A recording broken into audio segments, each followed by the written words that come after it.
America மற்றும் Iran தரப்புக்கு இடையில் சமாதானம் சாத்தியப்படுமா அல்லது மீண்டும் யுத்தம் வெடிக்குமா என்ற ஒரு சந்தேகம் ஏற்பட்டிருக்கிறது.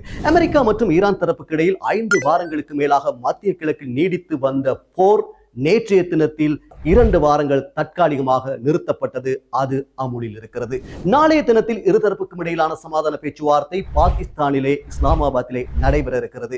இந்த பேச்சுவார்த்தை நடைபெறுமா அல்லது நாளைய தினத்தில் மீண்டும் போர் ஆரம்பிக்குமா என்ற ஒரு பதற்றமான சூழல் தற்போது ஏற்பட்டிருக்கிறது. இதற்கு முக்கியமான ஒரு காரணம் 2 வாரங்கள் போர் நிறுத்தம் அமுலில் இருக்கும் சந்தர்ப்பத்தில் லெபனான் மீது இஸ்ரேல் மிகப்பெரிய ஒரு தாக்குதலை நடத்தியிருக்கிறது. அந்த தாக்குதலில் 200க்கும் மேற்பட்டோர் பலியாகி இருக்கின்றார்கள்.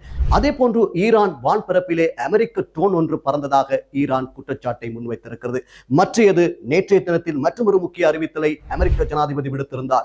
ஈரானில் இருக்கக்கூடிய செறிவூட்டப்பட்ட யுரேனியத்தை தோண்டி எடுப்போம் என்ற ஒரு அறிவித்தலை விடுத்திருந்தார். எனவே இந்த சமாதான பேச்சுவார்த்தை ஆரம்பிப்பதற்கு முன்னரே ஈரான் தரப்பு விடுத்திருந்த 10 நிபந்தனைகளில் 3 நிபந்தனைகளை அமெரிக்கா மீறி இருப்பதால் இந்த சமாதான பேச்சுவார்த்தையை முன்னெடுப்பதில் சிக்கல் ஏற்பட்டிருப்பதாக ஈரான் தெரிவித்திருக்கிறது.